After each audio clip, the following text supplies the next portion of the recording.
트러스의 오은택 전문가입니다. 지난 시간에 이어 주린이 전용 주식 기본 용어 2탄 계속 이어가도록 하겠습니다. 오늘은 손절매, 서킷 브레이커, 매매거래 정지, 공매도, 우회 상장 이 용어 설명과 함께 주식 전반적인 내용 짚어드릴 텐데요. 먼저 손절매, 개인 투자자분들이 가장 못하시는 겁니다. 익절은, 그러니까 손절매 반대는 익절매겠죠. 수익 구간 진입 시에 어떤 종목이든 뭐 자신만의 기준을 두신 분도 계시고, 대부분 익절은 잘 하세요. 만약에 매수한 종목이 계속 떨어진다, 그때 대응을 못 하시고, 익절은 뭐 5%, 10% 내에서 하시는 분들이 손절은 마이너스 30%, 40%, 50%까지 마이너스 70%인 분도, 종목을 갖고 계신 분도 봤는데요. 실제적으로 주식 투자 오래 하시다 보면 느끼시겠지만 익절을 못해서 계좌가 늘지 않는 경우는 드뭅니다.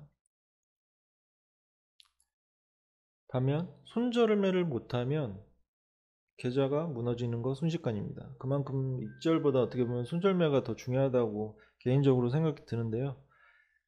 뭐 손절매는 아예 이제 팔아버리고 나오는 전략을 뜻하지만, 뭐 손절매를 하기 싫다 그러면 일정 구간에 떨어졌을 때 뭐 추가 매수를 한다든지 하는 방법이 있을 건데, 그렇죠. 추가 매수를 언제 해야 되는지 그 진입 시점을 대부분 모르시죠. 그래서 위에서 또 더 추가 매수하셨다가 손실 금액이 더 극대화되는 경험 많이 하셨을 텐데, 대부분 그렇습니다. 이 용어가 어떤 것을 뜻하고 주식 투자하는 데 있어서 어떤 게 더 중요한지 정도 알고 계시면 좋을 것 같고, 결론은 그거예요. 손절매 진짜 중요하다. 익절보다 더 중요한 게 손절매다. 이 정도로 알고 넘어가시면 될 것 같습니다. 두 번째, 서킷 브레이커 설명해 드릴 텐데요. 이건 용어상으로는 뭐 주식시장의 일시적인 매매 거래 중단 제도이며, 코스피나 코스닥 지수가 전일 대비 10% 이상 폭락한 상태가 1분간 지속되는 경우 발동된다고 쓰여져 있는데, 그야말로 주식시장에서 주가가 갑자기 급락하는 경우, 지수가 갑자기 빠지는 경우, 크게 빠지는 경우 시장에 미치는 충격을 완화하기 위한 그 주식 매매 거래 자체를 일시 정지하는 제도인데요. 변동성 완화 장치죠. 이제 이 제도는 1987년 10월에 이제 사상 최악의 주가 대폭락 사태였던 그 블랙 먼데이 이후 주식시장의 붕괴를 막기 위해 처음으로 도입된 제도인데요. 제도의 목적은 이제 투자자를 보호하기 위한 제도죠. 실제로 최근에 보면은 2020년 3월 코로나 팬데믹 때 코스닥 시장에서 한번 발동된 적이 있고, 역사적으로 보면 유가증권 거래소와 코스닥 합쳐서 총 10회, 그렇죠. 10회 발동됐었는데, 2001년 미국 9.11 테러 당시에도 발동이 됐었고, 2008년 글로벌 금융위기 때도 발동이 됐었어요. 이때도 크게 국내 시장이 빠지니까 이제 그 추가 충격을 완화시키기 위해 일시 정지를, 주가 매매 거래 정지를 시켰고, 코스닥 시장에서 또 보면은 2016년에도 있었네요. 2016년 이제 이때도 글로벌 경기 침체 우려랑 북한 리스크, 그러니까 지정학적 리스크가 부각되면서 코스닥 시장에서 1회 더 발동이 된 적이 있었다고 합니다. 쉽게 이해하자면 그거예요. 시장에 큰 충격이 가해졌을 때 대부분의 종목들이 최소 10에서 20% 가까이 대부분의 종목들이 빠집니다. 이때 일시적으로 이런 상황이 되면 뭐 전문가든 누구든 다 패닉 상태에 빠질 수밖에 없거든요. 그러면 투매가 투매를 부르게 되고 더 변동폭이 극대화될 수밖에 없는데, 이것을 시스템으로 막아놓은 거죠. 일시적으로 거래를 정지시켜서 대부분 이성적인 거래를 할 수 있도록 일정 시간을 이제 마련해준 변동성 완화 장치라고 생각하시면 되겠습니다. 세 번째, 매매 거래 정지입니다. 이제 증권거래소에서는 이제 상장 법인이나 유가증권 법인이 일정 요건에 해당되는 경우에는 강제로 주권 매매 거래 정지를 시킬 수 있는데요. 이건 여러 가지가 있어요.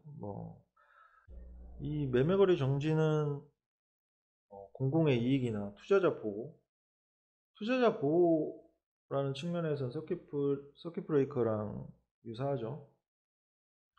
투자자 보호, 시장 관리 차원에서 증권거래소가 특정 유가증권의 매매 거래를 일시적으로 정지하는 것을 말하는데, 사유는 많습니다.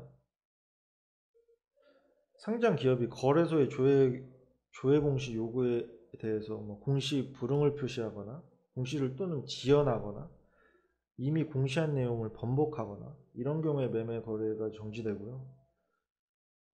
그리고 가장 빈번한 건 상장 폐지 사유, 대표이사의 횡령 배임 사유가 발생하거나 정기적인 감사에서 의견 거절, 한정 의견을 받거나 이랬을 때 실제로 매매 거래 정지가 되기도 하죠. 그리고 이 이외에도 주식의 병합이나 분할 때도 일시적으로 매매 거래 정지가 되는데, 이건 좀 다르죠. 기업이 위기나 거래소 요구에 불응해서 매매 거래 정지가 되는 것과 주식의 병합, 분할을 이유로 매매 거래가 일시적으로 정지되는 것 너무 차이가 큽니다. 주식의 병합이나 분할은 그야말로 비일비재하고, 이거는 계속 기업을 따지는데 전혀 이제 투자하는데 위험 요소가 아니라고 생각하셔도 되는데, 아까 전에 말씀드렸던 감사 의견 거절이나 혹은 대표이사의 횡령 배임 사유로 인한 매매 거래 정지는, 이런 종목은 쳐다보시면 안 되겠죠. 실제로 이 이후에 다시 상장 이제 매매 거래 정지가 풀리더라도 관리 종목으로 편입되거나 환기 종목으로 편입되는 경우가 허다하니까 이런 종목들은 매매를 지양하셔야겠습니다. 이제 네 번째, 공매도. 그죠? 한 이슈죠. 우리 시장이 요즘에 매크로 이슈가 불투명해서 그런 것도 있지만 실제적으로 공매도 영향도 크죠. 공매도는 특정 종목의 주가가 하락할 것으로 전망되면 주식을 빌려 매도 주문을 내는 투자 전략이라고 설명이 되었는데, 실제로 해당 주식을 보유하고 있지도 않은 상태에서 주식을 빌려 파는 것이죠. 미리 팔고 향후 주가가 떨어지면 해당 주식을 싼 값에 다시 사서 결제일 안에 처음에 빌려줬던 주식 대여자에게 돌려주는 방법으로 시세 차익을 남기는 행위를 뜻하는데요.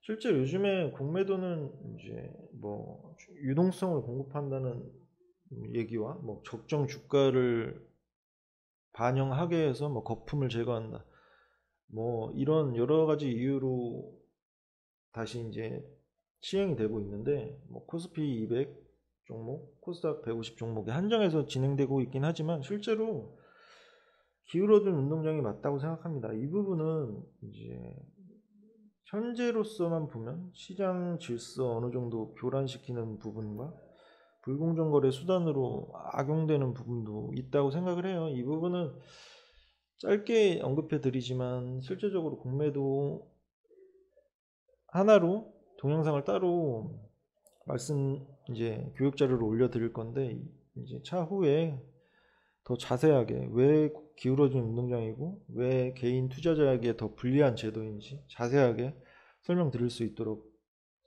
하겠습니다. 그리고 우회 상장, 비상장 기업이 상장 기업과의 합병 등을 통해 정상적인 신규 상장 심사를 거치지 않고 곧바로 증권 시장에 상장되는 효과를 가지게 되는 것을 뜻하는데요. 실제로 비상장 기업이 상장 적부 심사나 오늘 카카오페이가 하고 있는 공모주 청약 등의 정식 절차를 거치지 않고 우회적인 방법을 통해서 거래소나 이제 코스닥 시장, 이제 증권 시장에 진입하는 것을 뜻하는데요. 백도어 리스팅이라고도 하죠. 이제 우회 상장은 실제로 좀 까다로운 상장 요건을 충족시키기에는 좀 미흡하지만 성장성이 높고 재무적으로 우량한 비상장 기업에게 자본 조달의 기회를 주려는 취지로 도입된 제도인데요. 뭐 이런 우회 상장의 대표적인 방법으로는 뭐 이미 상장된 기업과 합병을 통해서 경영권을 인수받아서 상장하는 방법과 뭐 주식 교환이나 뭐 영업 양수도, 이러한 여러 가지 방법을 통해 우회 상장이 이루어지기도 하는데요. 실제로 근데 우회 상장이 심사가